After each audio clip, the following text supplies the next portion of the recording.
Hi, my name is Pastor Tito Venegas, and I serve the Lord here at Intersection Ministries, a multicultural church located in the north side of Holland. Um, over the month ago, we've been exploring and trying to a lot of new things to help our congregation stay connected with one another and also grow in the relationship with God and the relationship with one another. And so I wanted to point out our care groups. Care groups was an initiative to help a congregation um, be cared for. And so we incorporated about 23 care groups in less than a week, where 23 leaders, 23 families are taking the lead on making phone calls, making sure the rest of our church families are cared for.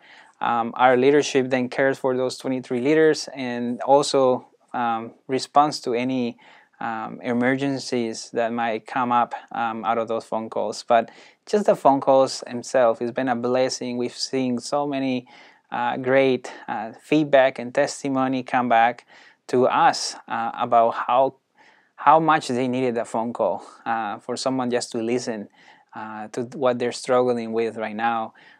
Someone going to pick up grocery stores and run errands for someone that maybe doesn't have a vehicle or is one of the persons that have is in high risk for this virus. And so it's just been a great way that people have come together. Spiritually, we've used different platforms, but one of the ways that I wanted to highlight right now was the use of WhatsApp for our Spanish ministry for Intersection Español. It's just been a great way that we've seen people just share their hearts out, just share what they're struggling with, share devotionals every Monday, Wednesday, Friday.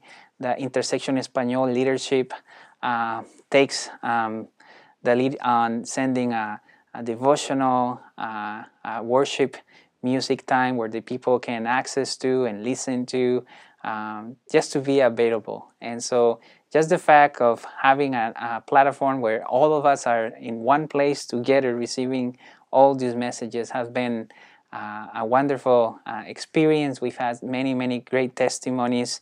One being one person actually receiving the Lord through WhatsApp, through our conversations and prayers. And so God has been moving in that.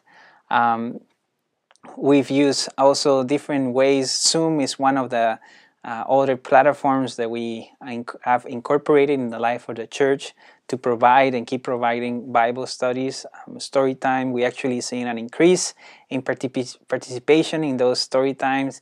And so it's just been a great way that we've seen how technology, how social media and used right and correctly can actually bring vitality and bring growth and life into our ministry. And I encourage you to try, be brave, explore. If it doesn't work, try something else. We've tried many things before incorporating these ways of communicating. Our websites, use your websites, put resources where people can tap into so they can have access to local nonprofits that can help them with food, with financial resources. And so it's not a time to continue to do life as always been, but it's an opportunity. I think in the midst of all this heartbreak and struggle that God is giving us as a church to step up and be the church and come together. And so I want to say, if you have any questions, you can visit our website. You can find my information there. You can email me or call me, and I will gladly share more detail on how to incorporate new ways of connecting with your congregations via technology. And I would love to learn about ways that you are doing and see how we can do it together and partner and support one another.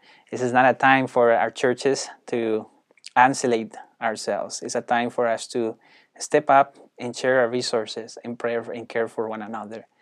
May the Lord bless you and keep you. Bye.